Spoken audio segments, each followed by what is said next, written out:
It's Lisa, aka You Brought Me Home, aka Captain Hook Podcast on Tumblr. I told you guys I was coming at you with Suits, and here I am. This is my review for Suits, Season 8, Episode 1, Right Hand Man. Usually I wait a day or two before I upload a review, but I'm a massive Suits fan, so as soon as I finished watching the episode, I knew I was going to have to post this. I've been waiting for Season 8 to start probably since January when the back half of Season 7 ended. I was really curious to see how the show was going to turn out with the departure of Patrick J. Adams, as our beloved Mike, and the departure of Rachel. This is the two of them leaving is not the only thing that's shaking up the show. It feels as though the show's whole dynamic has shifted in a sort of way. With Patrick J. Adams and Meghan Markle leaving the show, it's almost as if we're seeing a new Suits. It's not new as if it's something we don't. It's as if it's something that we don't recognize anymore. It's still the same Suits, but it feels different. It's hard to put into words. It feels different because we have characters that we know, like Katrina and Alex, but we don't know them as well as we know Mike and Rachel. So we're still kind of feeling these people out. And that's not the only new stuff that's there. If you looking at the beginning of the video, you'll see that I began the intro with the new intro to the show. Not only has the show's cast had a shakeup, but the intro that we've been accustomed to for the last 7 years has now been changed to reflect the fact that Patrick Adams and Meghan Markle are no longer with us.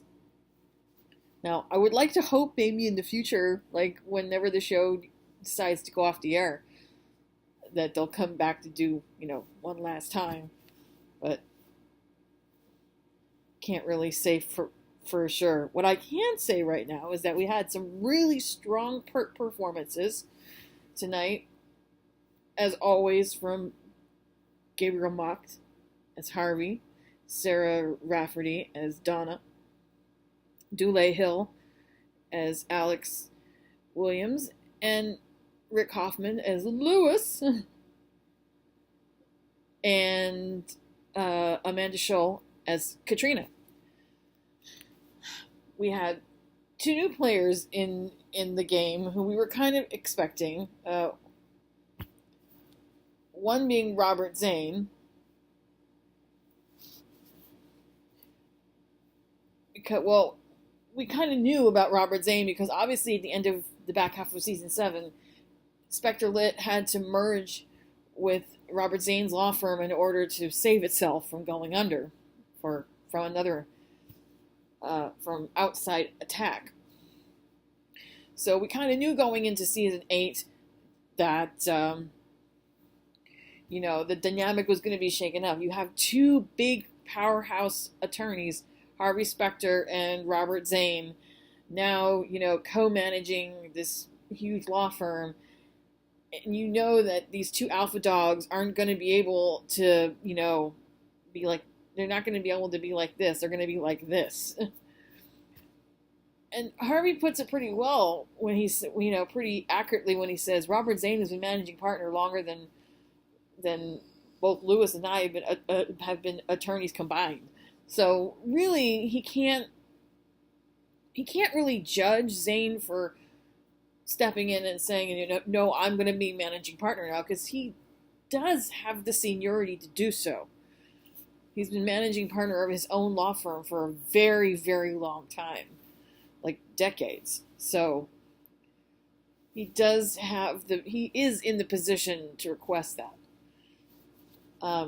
The interesting part of this episode is how difficult it is for Harvey to realize that maybe managing partner is not where he's meant to be. There's a lot of different things going on in this episode, a lot of moving parts. One of those moving parts is a brand new character, Samantha Wheeler, played by Katherine Heigl of Grey's Anatomy and Roswell fame. She's won a slew of different acting awards. I've known who she is for many years, since Roswell back in the 90s, so I'm definitely familiar with her and her broad spectrum of work. She's a very good actress. I cannot make a judgment call about her character or her ability to act on this show until I see more of how the character works, how that dynamic works within, how she works within the dynamic of the show itself. I can already tell that she has sparked people's nerves the wrong way. Most deaf. Before the season even started, I saw a lot of people online, a lot of people worried about whether it was a good idea for Katherine Heigl to be on the show at all. I guess I know you guys feel like, some of you feel like we're being infiltrated by a stranger because we've become so used to this family dynamic. We've had these characters with us for 7 years since day one, and believe me, I understand. This is not my first rodeo. I know what it is like to love an established show and then have a firmly established character be written out because an actor wants to leave. I get it. It's never easy, and it's even less easy to accept someone new coming on when the person that you love is gone. I get it, but I feel like we need to give this character a chance, at the very least, before we make judgments. Don't judge the character based on your own personal opinions about Katherine Heigl. Please, whatever they might be, and for whatever reason, give the character a chance based on its own merits. Anyhow, she comes in like a bull in a china shop. Boom! Like a bull in a china shop, and she definitely shakes things up at Pearson Spector, or should I say Zane Spector-Litt now. So, let's rewind back to the beginning of the episode, and they were definitely correct in saying that after the previously on, the episode takes place right where season 7 ended left off.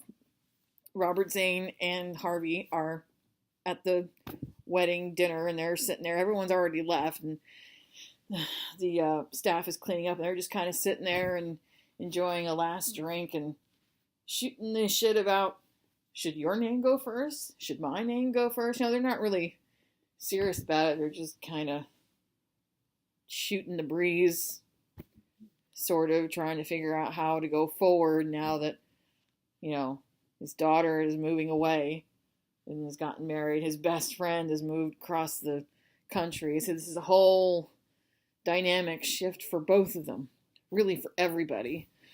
So they're kind of feeling each other out and seeing how this is going to work. They know that it's not something that is going to be figured out overnight. It's something that will be dealt with, but will take time.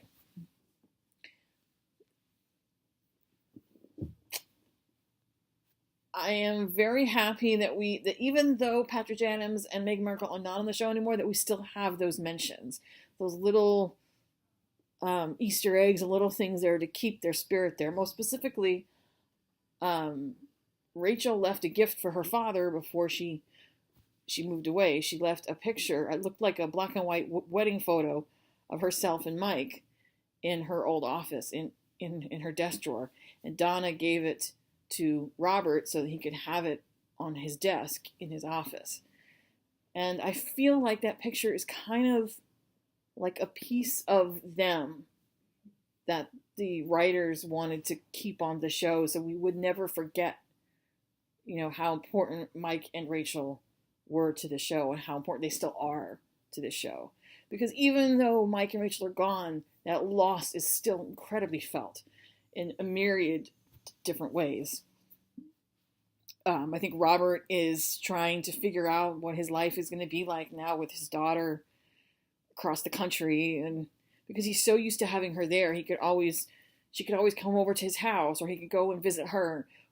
She was always there, right there, whenever he wanted her to be, and now she's moved on with her life and gone to the next stage of of her life. So he's kind of having to come to terms with his baby, moving on. And Harvey is also having to come to terms with his best friend being gone.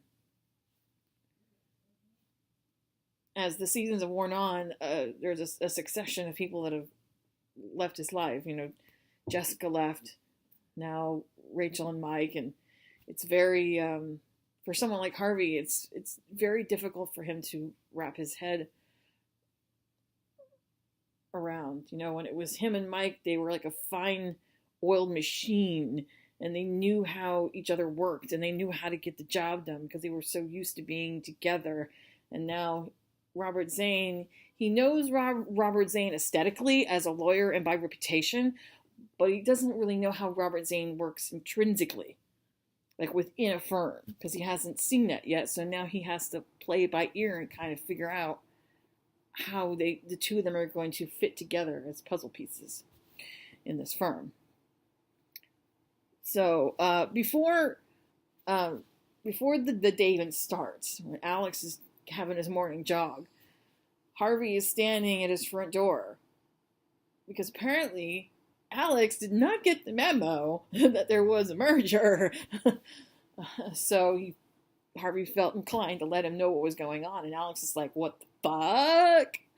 Because if you remember back at the end of season 7, he and Harvey had discussed Alex becoming named partner, and Harvey made him a promise that his name would be on the wall. And now with Zane coming in, there's a real possibility that Alex won't get it. And we all knew that Alex was not going to be happy about that. And of course he wasn't, because he's worked very hard for it. And he feels that he deserves his name to be up there. So he extracts a promise from Harvey that no matter what happens with Zane, his name's going to go up there. And Harvey swears it will happen. And Harvey, if Harvey makes a promise, he will keep it no matter what. Granted, he's going to fuck some shit up along the way to get there, but he'll make sure it happens. So, first day at the office, new merger. First of all, I would like to welcome back Amanda Schull to the show as Katrina Bennett. You probably remember seeing her last on her stint on 12 Monkeys. Love me some 12 Monkeys. Since that show is done with, she's now come back in a recurring role as Katrina. I never particularly cared for Katrina, but she's had her moments. When she first started on the show, I literally wanted to rip her tongue out and run a cheese grater over her face because she was so cruel and she was purposely doing things to hurt people. I mean, the stuff she did to Mike alone was unconscionable. But she was young then, and I think she was young, she was determined to get ahead, and I don't think she realized that stepping on people to get ahead is not the way to go. But I think now that some years have passed, that she's grown some, and I really think that she's benefited from her friendship with Lewis. However, sometimes I think that she's inherited some of Lewis's not so finer qualities. Some of that stuff has rubbed off on her. And now that Lewis has really come full circle and become a much more well-rounded character, I hope that he can polish some of those edges. Because I really think that she has the potential to be a great character on the show, but Brian wasn't wrong. She's called bitch, and she kind of needs to tone that shit down a little. So Katrina is a little shocked that Lewis, who's on the phone with Sheila would consent to giving up his cats because Lewis's cats are his world. But Sheila means a lot more to him than the kitties. Sheila is his world now, so that was kind of shocking. He's like, it's okay. She's gonna consider short-haired cats. It's all good. I think he realizes now that having babies is a lot more important than having cats. So Katrina comes to Lewis to let him know that now that this merger has taken place, they've taken on all the associates from Robert Zane's law firm, and that gives them an overage of people. It's too many people. They've got Spector Litt's associates, and you've got Zane's, and that's just too many staff. That's too much staff, so they have to let some go. And Lewis says that he'll take care of it because he's the one that's in charge of the associates. He's always been in charge of them. But Katrina says, no, I got this. This is something, if I want to make senior partner, this is something that I have to learn to do. It'll help me grow as a better lawyer and as a better person. You can already tell right off the bat when she starts with that out the gate that it's not going to end well.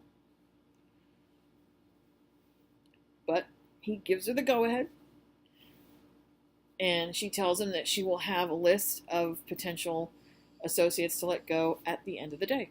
Okay. In the meeting room, we have Harvey and Lewis and Robert Zane, and they're discussing which clients to let go, which clients to keep, who's going to be managing partner, blah, blah.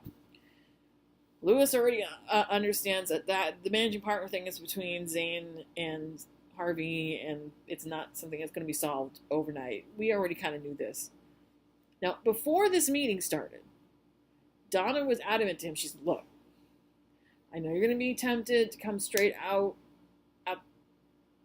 the gate and say, I'm not giving it up. Put the bricks. Let him talk. Step back. Not step back from managing partner, just don't go charging in like a bull in a china shop. Try to work together. Because if you can't work with him, he's going to do whatever he can to show the firm that you're not managing partner material. And you don't want to see that happen.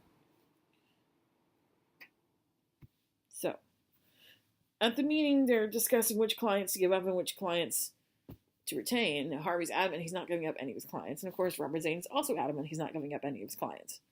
We already knew that this was like alpha males. All this is ever going to be between them is war. So, Lewis has come up with an idea that he thinks will work for both of them. The reason why some of the clients have to be let go is because there's the possibility that whatever interests that they represent might overlap and cause a conflict of interest. But the main client, that's the problem. Lewis has realized that they won't have to give up the client. They'll only have to convince the client to give up a certain part of their manufacturing, a certain part of the company that the client owns, specifically the manufacturing arm of that. If the client can ditch the manufacturing arm of their company, then it won't come into conflict with the other firm's client. Or if the other firm convinces their client to give up a certain part of their company, and then it won't come into conflict and vice versa. So it's kind of a competition of who can get their client to go for it first. Now, Robert Zane puts on the table, all right, whoever gets this done first becomes managing partner, but you cannot stick your nose into the middle of it. You have to delegate it to your lessers. That's what a managing partner does. Harvey already knows this, of course. He was fully expecting this, and he delegates this job to Alex because he wants Alex to prove that he's named partner material by getting this done. And what does Zane do? he delegates this job to our brand new character, Samantha Wheeler, ballbuster extraordinaire. Apparently, she's his, I want to say, fixer. She cleans up his messes and she, from what he says, gets the job done.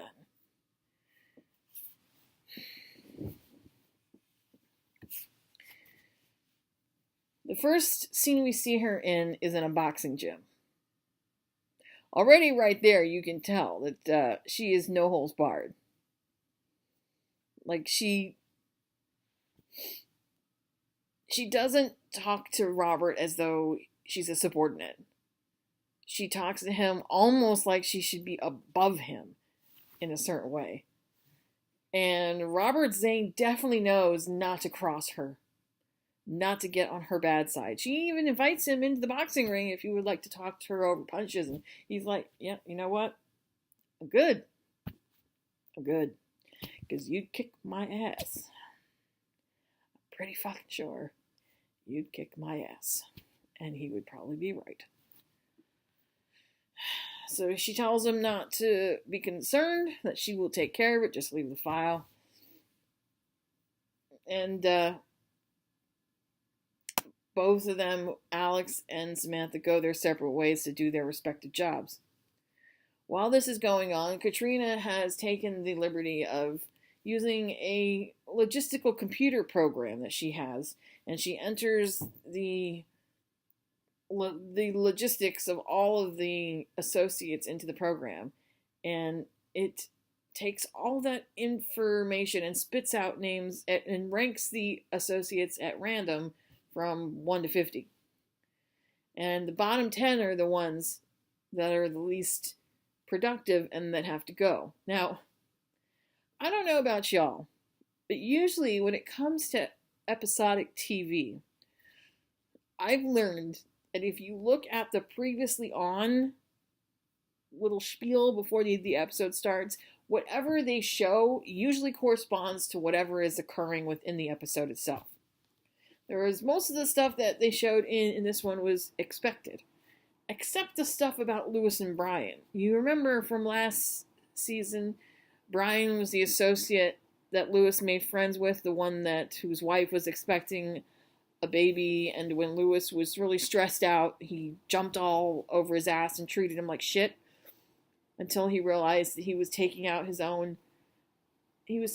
anger over his breakup on this poor guy who didn't deserve it. And then when he finally apologized and realized how stressed this guy was and the fact that he wasn't getting any sleep because his wife had just had a baby, that they made friends and they became very close. He actually went over to the guy's house and gave him a couple hours off so he could get some rest by taking care of the baby for him, something that Lewis has never ever done. So they kind of bonded over it and became close. And Lewis knows that this guy is a good attorney. He might not have the best productive numbers, but that's not all that makes a good lawyer. So Mike's name is at the top of that list of the 10 least productive members of the firm. And of course she didn't tell Lewis this because, well, she doesn't really know the associates that well anyway. But she gives the list to Donna to let Donna know what she's planning to do, because Donna is COO and she needs to know about it. And when Donna looks at the list, she sees the name on top. She says, Katrina, this first name, you know that Lewis isn't going to go for it. And when Donna explains why, Katrina says, well, I just won't say anything. I mean, the point was that Lewis wasn't supposed to know about it anyway. This is something that I have to take care of. What she doesn't realize is Lewis is standing in the doorway behind her. Now, he came in at the tail end of the conversation, so he didn't hear what they were talking about at first. But there wasn't any way that she could lie to him, not with a straight face. So they had to come clean and tell him. And of course, he's adamant, you will not fire Brian. I don't care what you have to do. You will find some way to keep him. And you know something? I remember when this show started, and I remember how Lewis used to be. That if your life wasn't completely dedicated to that law firm, if you didn't eat, sleep, and breathe Pearson Spector, you were shit. And now, even though this guy doesn't have the most productive numbers, Lewis has come to understand that numbers and productivity is not all that makes a good attorney, or even all that makes a good person. There are reasons that he keeps Brian there, and it's not just about his abilities as an attorney. But Katrina doesn't seem to see that. She's all about logistics and cold numbers and facts and blah, blah, blah. So she and Lewis go off to her office to discuss it, and she's adamant, I don't want to have to do this. He's not productive. He's not giving anything to the firm. But Lewis says, I don't give a damn. You will find some way to make it work. You asked for this assignment. You're going to take it. So she winds up taking him out to lunch to get to know him better and to try to figure out some way, some reason to let him stay. And he's telling her about his baby and showing her pictures, and she just is not interested at all. Doesn't give a shit. Katrina is at that point in her life where she's all about her career. I would almost say that Katrina is like a female Harvey Specter. She's what Harvey was when he first started at that firm. When his whole world was built around success and his job before he matured and grew and became a much more fully rounded person. So he calls her out and is like, you know what? I heard people say that you were a cold bitch, and you know what? They're fucking right. You are a cold bitch. And she gets mad and she fires him. I can already tell you that's not going to end well once Lewis finds out, which he does in a not very nice way, because Brian is there trying to get his cases in order before he has to leave, and Lewis is absolutely shocked because Brian thinks Lewis told her to fire him, but that's not true. And he tells him, I didn't tell her to fire you. I told her, I defended you. I told her to make sure that you stayed, not to fire you. But he was already upset about it, and, well, yeah, that conversation, it didn't end well. So Lewis goes back into Katrina's office and blasts her ass through the glass, like, pissed off. And says, look, I don't care what you have to do, you just make sure that he stays. Because his worth to me isn't just about his numbers. If it was about numbers, I would have let him go along, ages ago, but this is not about that. And she refuses to comply because it's something that she doesn't agree with Lewis's way of thinking. So they're butting heads over this issue.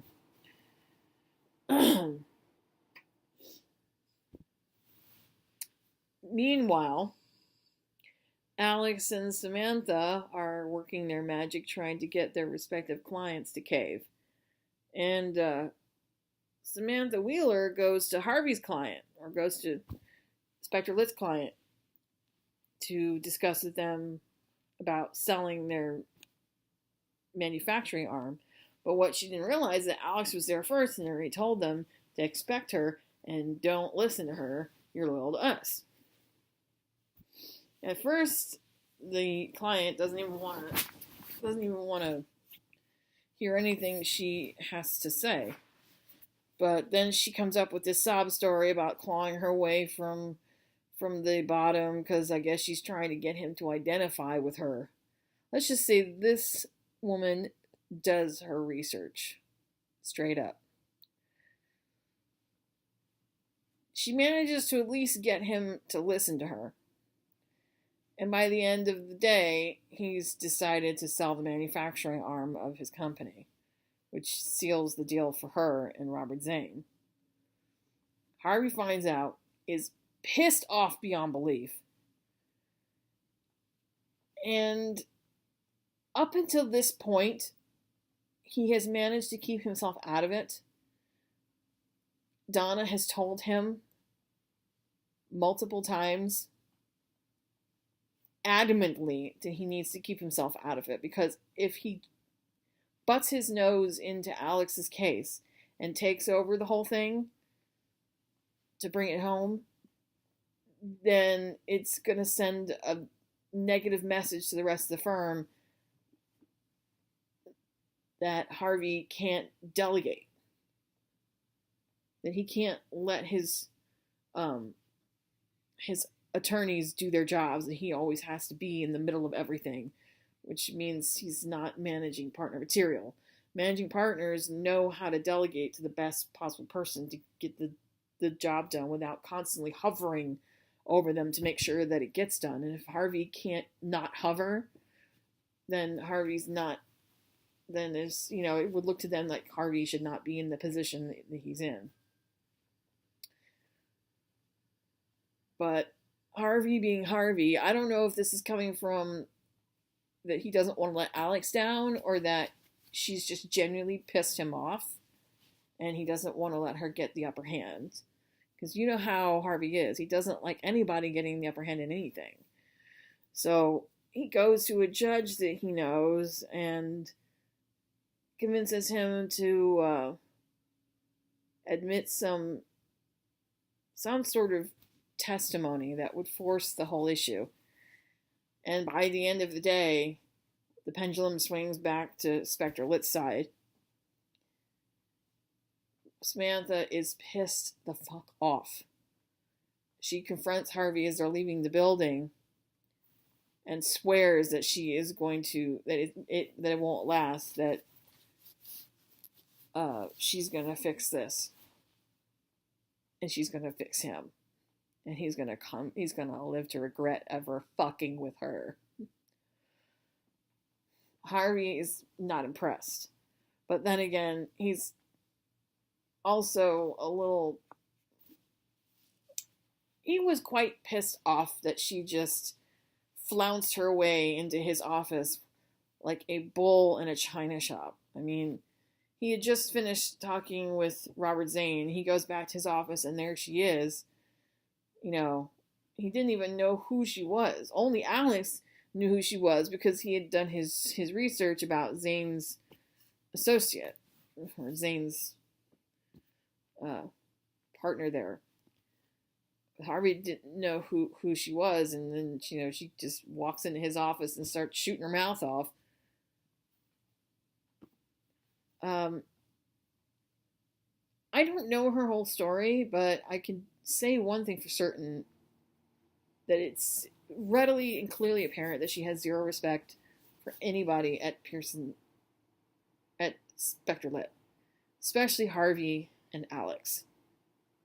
I don't know about what she thinks of Lewis, because she hasn't met Lewis yet, but I'm fairly certain she will as the episodes go on. She says as much to both Harvey and Zane, that she doesn't take orders from Harvey and that she's loyal only to Robert Zane. So I can already tell, at the end of the day, she and Harvey are definitely going to butt heads. And it's going to be nasty. Because she's only going to do what's she will claim that she has the best interests of the firm at heart, but she's really got Zane's interests at heart more so. That, she was fairly clear about that.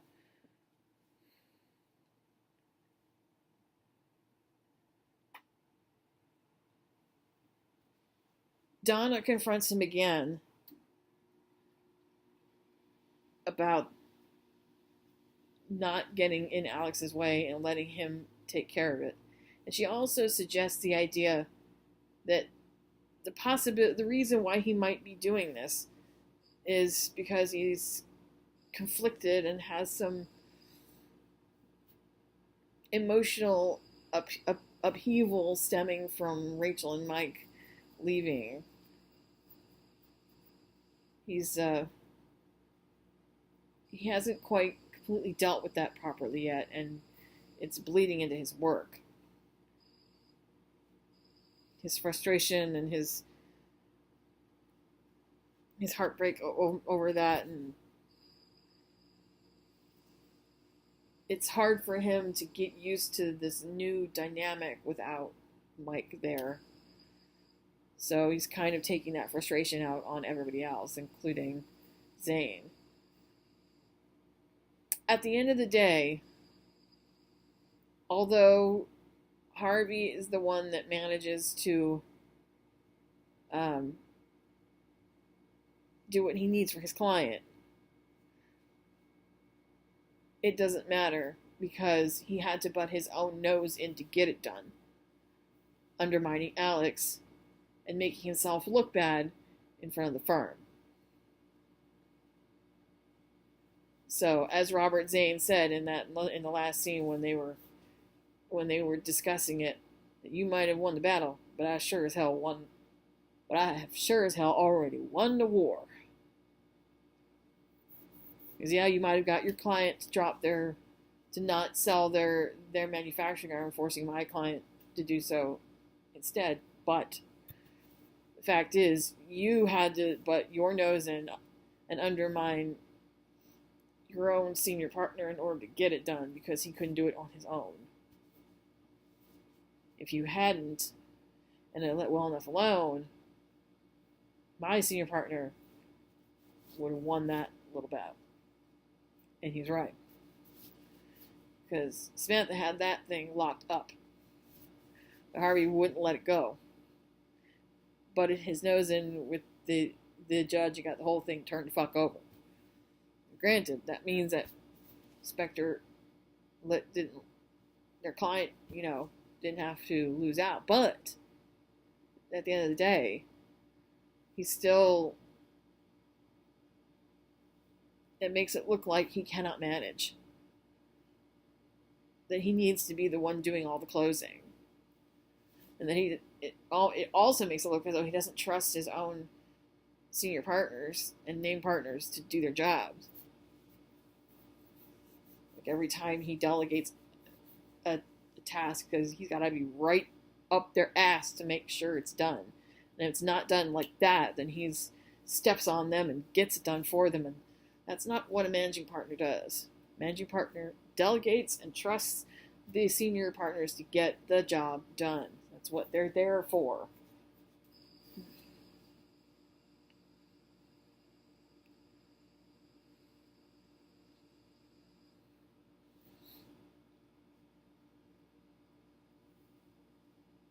And even though I'm sure in his mind he feels that he needed to make sure that they won this battle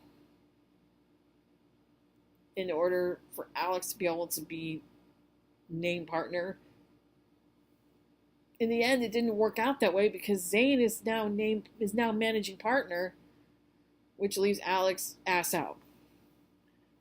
So either way you look at it, Harvey kind of lost both ways.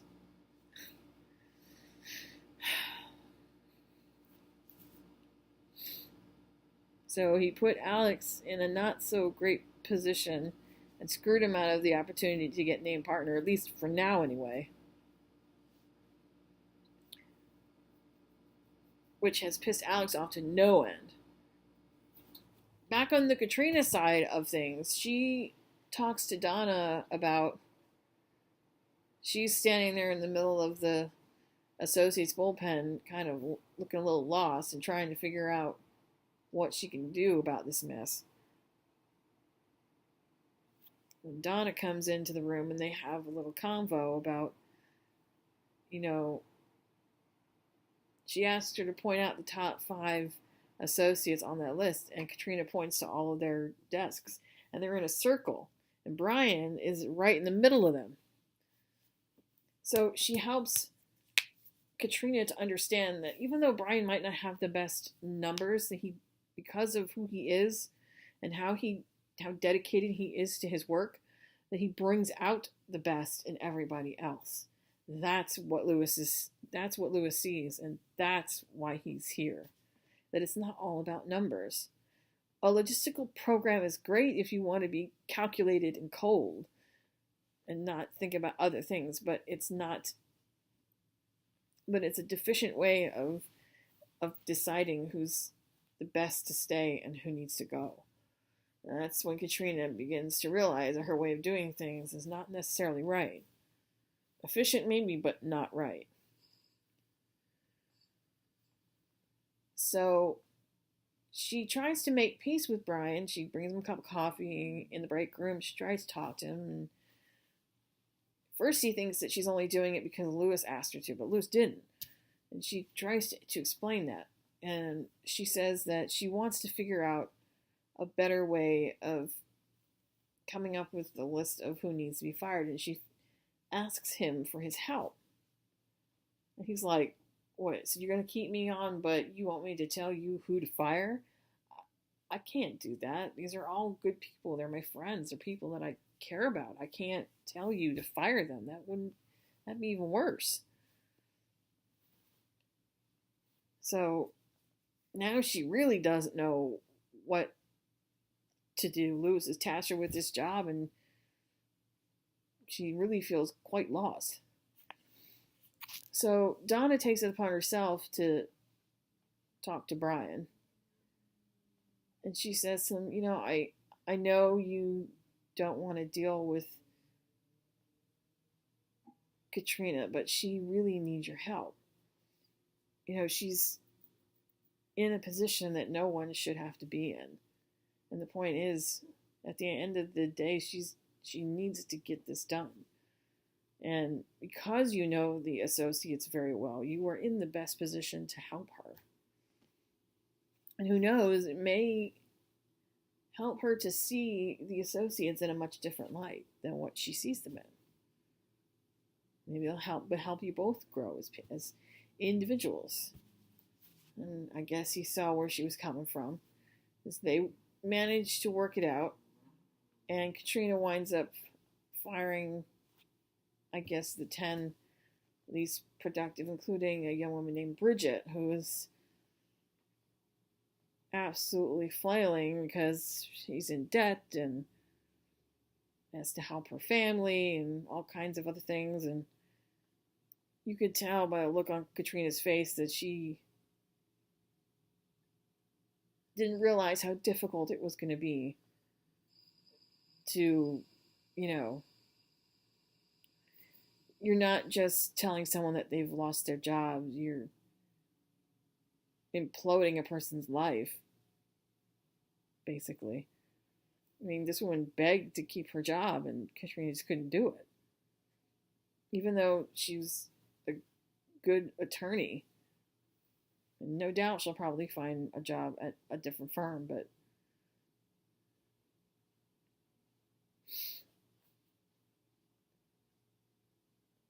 she goes to Donna and she says to her, I wouldn't give that job to anybody. And Donna says to her, yeah, I know, it sucks. So I think she and Donna kind of had a meeting of the minds of sorts. They have a little bit better understanding of each other. She even asks Donna if she'd like to have a drink. Now, I know what y'all are thinking. Oh, hell no. You are not. This is not going to be some Rachel 2.0 bullshit. Because she and Donna and Rachel are like this.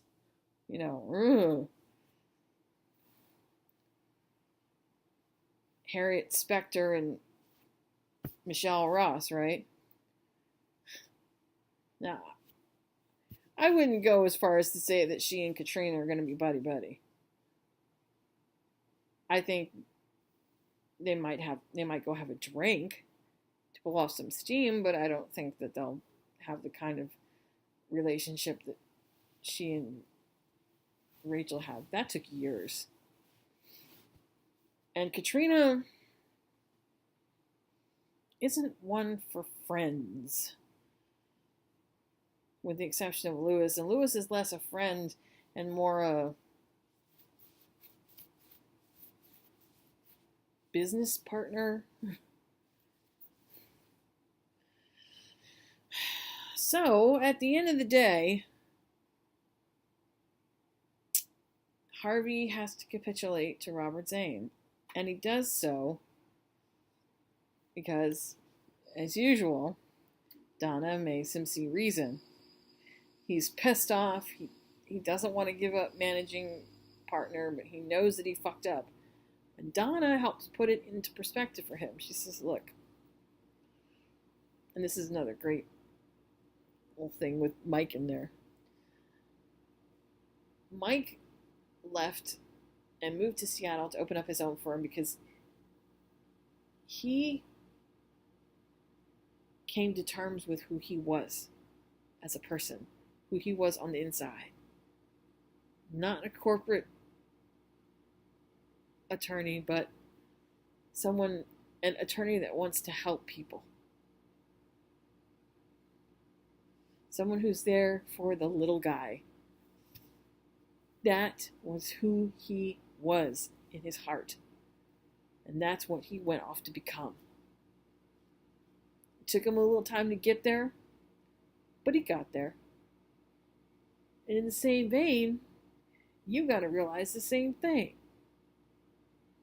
You have come to the peak, to the pinnacle, and become managing partner, what you always wanted. But now that you're there, it doesn't hold its luster that much, as much as it used to, does it? Because you miss being in the middle of the action. You miss being the closer. The one that gets to pull all that serious, nasty shit. Just like you used to when you were senior partner before. That's why you always feel like you have to butt your head in everywhere. That's what you have to come to terms with. That is who you are. Who you were always meant to be. That's when Harvey realizes that he really does need to step down as managing partner. Not because he can't do the job, but because it's in his heart. It's not who he is.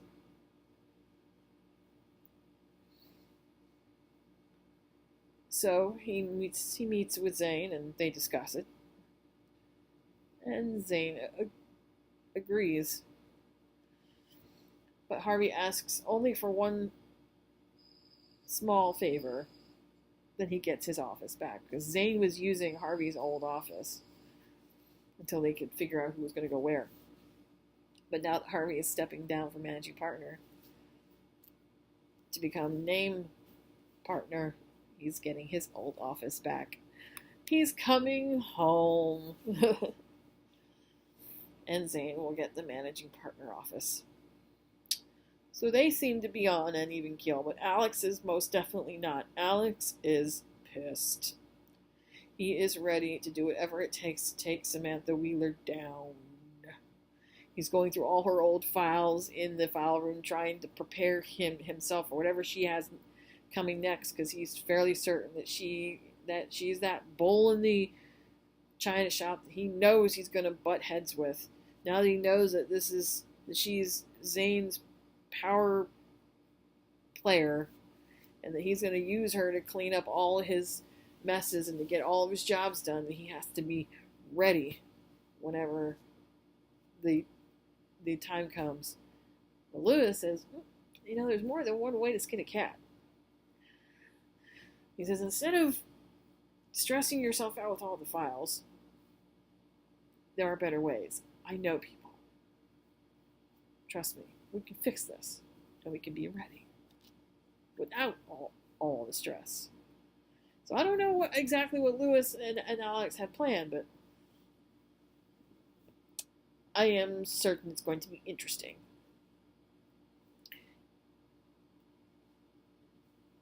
Samantha and Harvey have a little tete-a-tete in Harvey's office.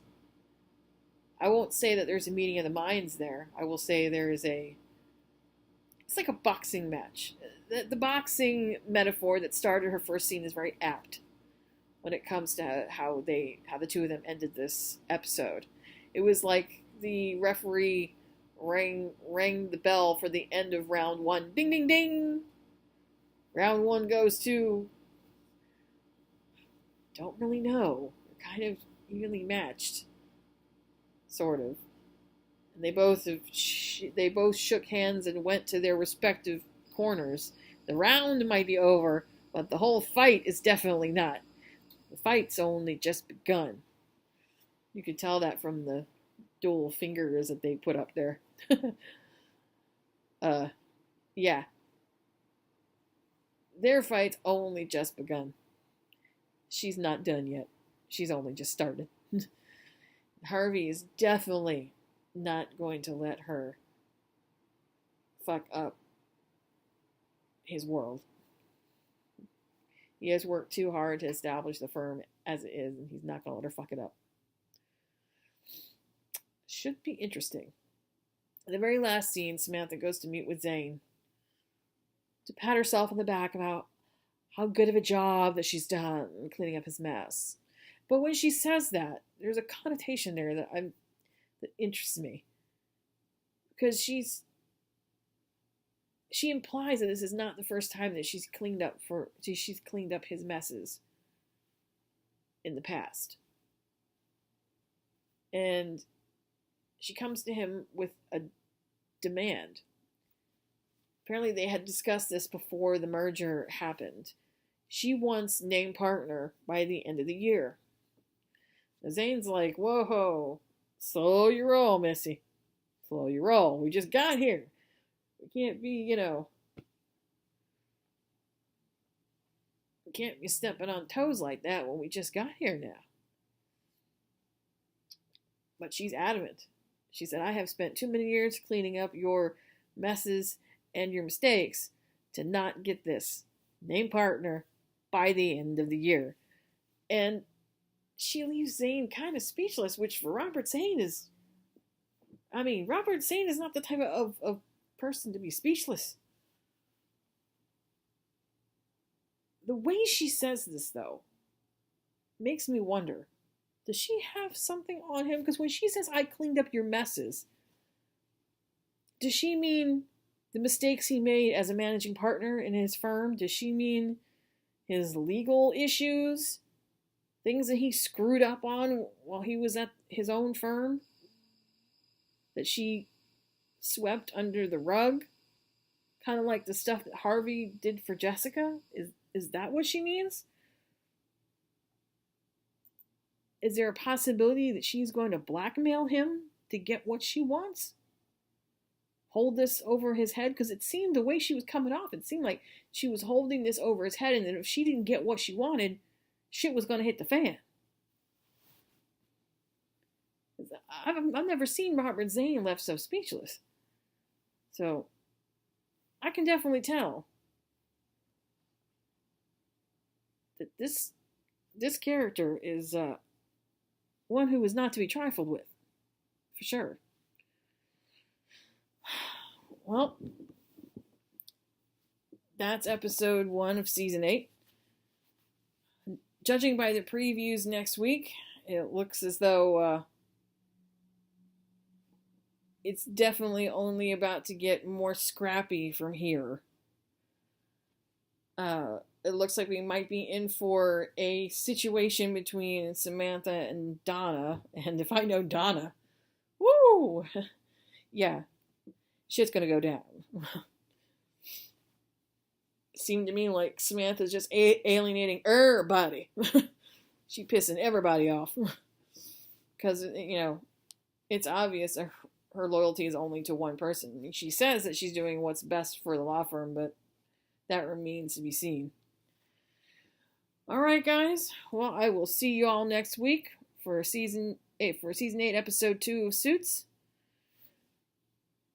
And if you could, comment, subscribe, buttons down there. And I will see you guys next week. Bye.